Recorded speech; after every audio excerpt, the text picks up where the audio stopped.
여러분 안녕하세요. 전산회계 운용사 상급 실기편입니다. 실기시험 제3회 모의 문제 중 세 번째 시간이죠. 결산 정리사항에 대해 풀어보도록 하겠습니다.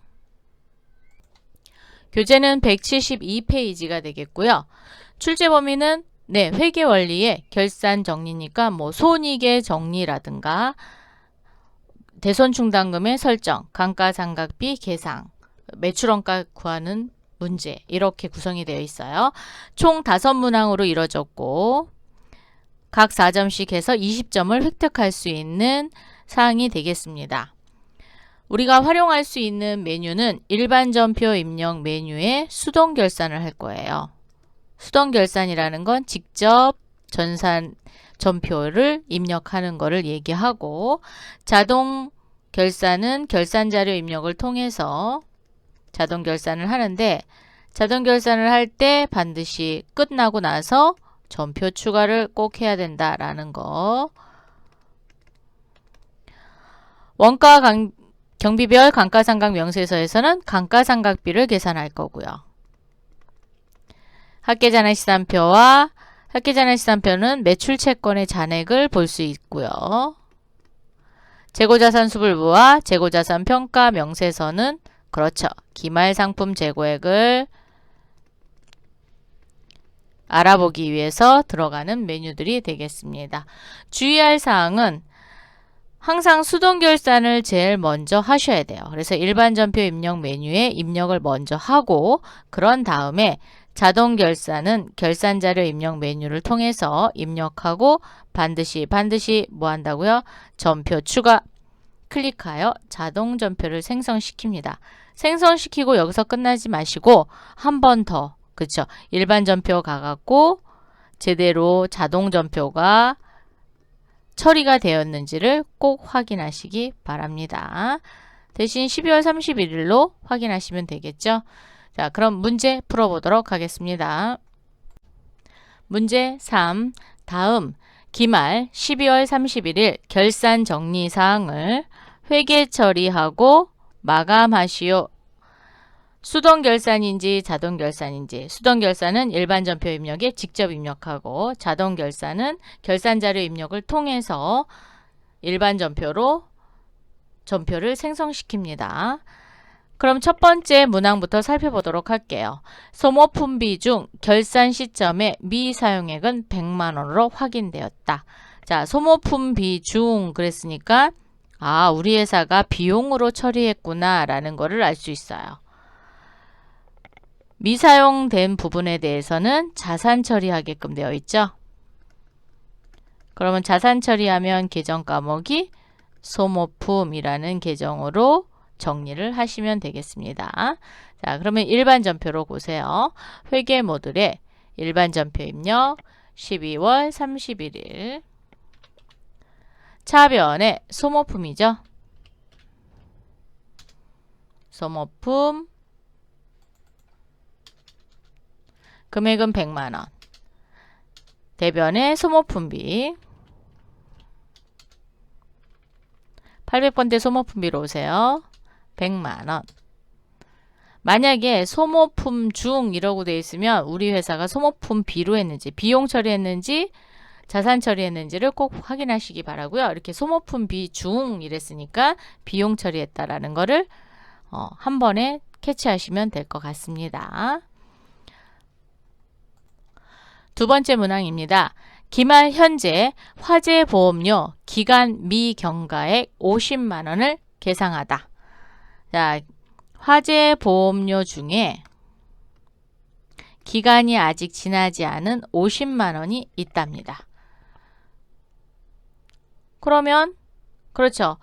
우리 회사가 보험료로 처리했는지 아니면 자산으로 처리했는지를 합계잔액시산표로 열어보셔야 돼요. 자, 그러면 회계 몰류 탭에 오셔서 회계 탭에 합계잔액시산표 클릭, 12월 31일 자산 처리했으면 당좌 자산 쪽에 선급 비용이 있을 겁니다. 그런데 선급 비용 없으시죠? 그리고 밑으로 내려볼까요? 자, 판매비와 관리비에 보니까 보험료, 이렇게 보험료로 처리된 게 있습니다. 더블 클릭해 보시면은 화재 보험료 해갖고 120만원 중 기간 미경과, 즉 120만원에 50만원은 올해의 비용이 아니라 내년도의 비용이란 얘기예요. 그래서 50만원만큼 자산 처리할 겁니다. 자, 그러면 일반 전표 12월 31일 차변에 선급 비용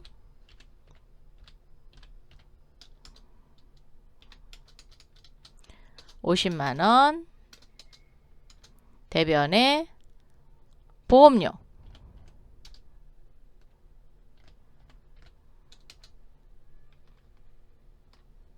800번대 보험료로 오셔서 50만원 이렇게 정리해 주시면 될 것 같습니다. 그래서 차변의 선급비용, 대변의 보험료. 세 번째 문항 보겠습니다. 모든 비유동 자산에 대하여 감가상각비를 계상하다. 아, 자동 결산하라는 거군요. 그죠? 자, 자동 결산인데 감가상각비는 고정자산 등록 메뉴에 등록되어 있는 자산을 불러올 거죠. 불러오는 메뉴는 원가 경비별 감가상각 명세서가 되겠습니다. 자, 원가 경비별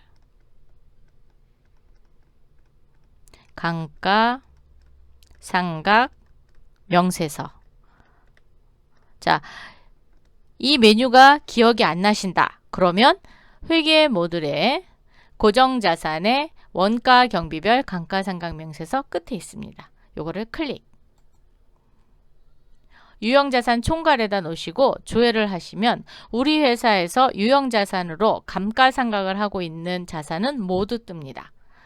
이 중에 자, 차량 운반구의 감가상각비는 도대체 어떤 금액을 써야 되냐? 그렇죠. 여기 단기상각비인 235만 8,462원을 결산자료 입력에 감가상각비 란에다가 입력을 할 겁니다. 그럼 이 금액을 컨트롤 C 복사를 하는 게 낫겠죠. 자, 복사를 하시고 나서 전체 메뉴에 결산자료 입력 클릭.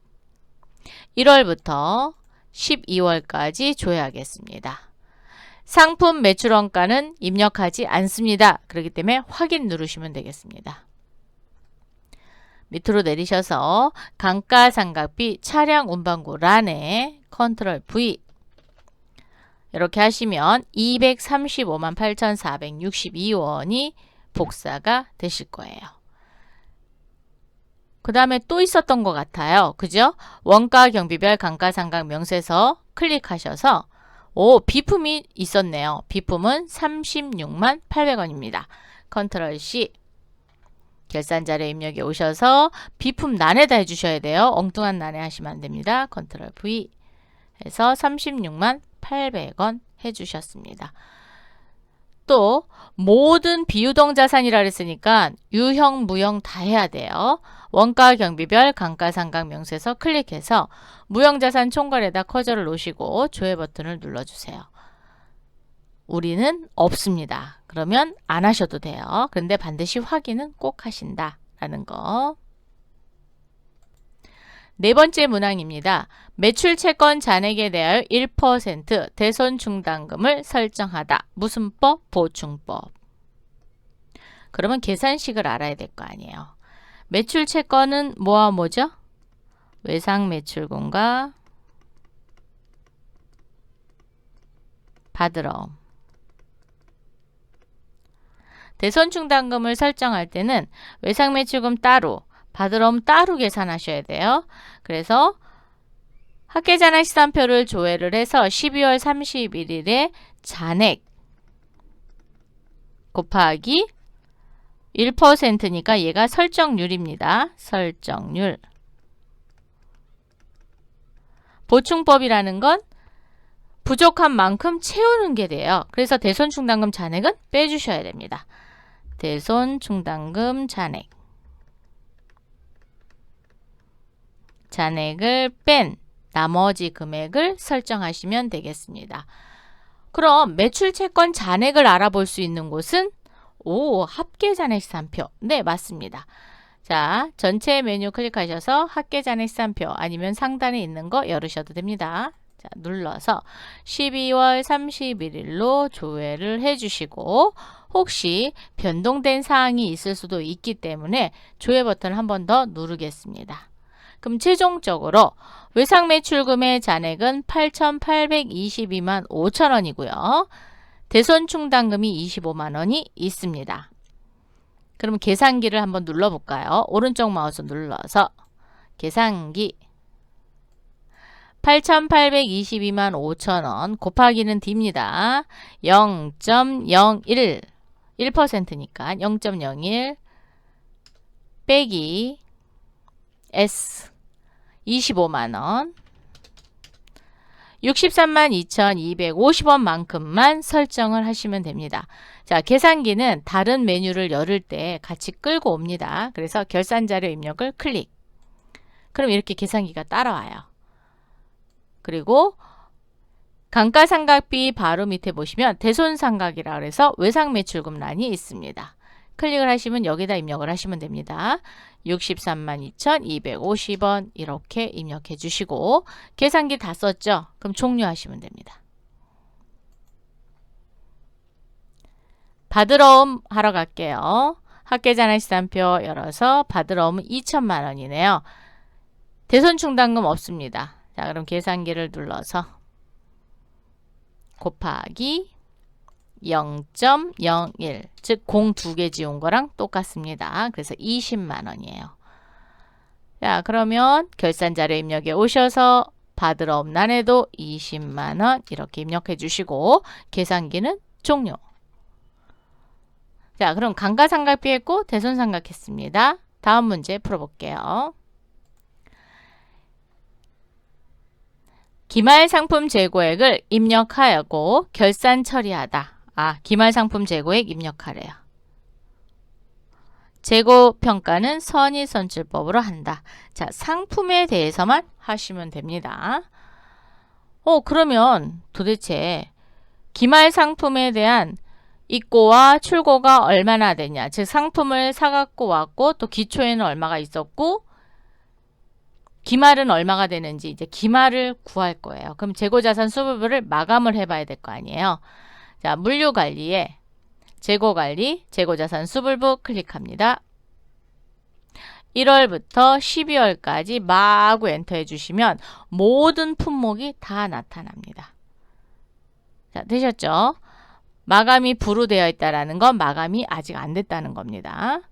자, 기능 모음을 눌러서 평가 방법을 클릭합니다. 선의선출법으로 하라 했으니까 네, 상품 선의선출법으로 하시면 돼요. 적용.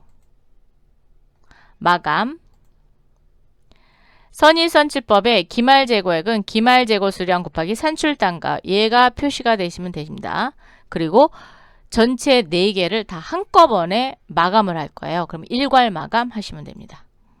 일괄 마감 체크, 확인. 나머지는 건들지 마세요. 그러면 역기부터 체육복까지 마감이 됐고요. 마감 여부에 여라고 되어 있습니다. 이렇게 여로 되어 있으면 마감이 되어 있구나 라는 걸 알고 있고요. 역기, 아령, 자전거, 체육복에 재고 금액을 몽땅 더해서 한눈에 볼 수 있는 게 재고자산 명세서입니다. 자, 물류관리 탭에 재고관리, 재고자산 명세서.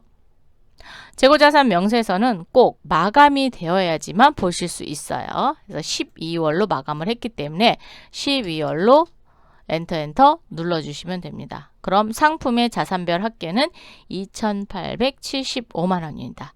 얘가 기말상품 재고액이 되는 거예요. 자, 컨트롤 C. 결산자료 입력에 상단으로 올라오셔서 10번 란에 컨트롤 V. 자, 그러면 5문항을 모두 다 했어요. 수동결산 2문항, 자동결산 3문항 했거든요. 그럼 이제 더 이상 결산 정리할 사항이 없어요. 그러면 반드시 전표 추가. 자, 결산자료 입력에서 전표 추가 꼭 눌러주세요. 예. 확인. 그리고 일반전표 입력에 오셔서 반드시 조회 버튼을 눌러서 상품 매출원가가 제대로 들어왔는지, 감가상각비, 대손상각비가 정리되었는지 꼭 확인하시기 바랍니다. 이번 시간에는 제3회 모의 문제 중 세 번째 시간인 결산 정리사항 5문항을 풀어봤습니다. 다음 시간에 또 만나요. 감사합니다.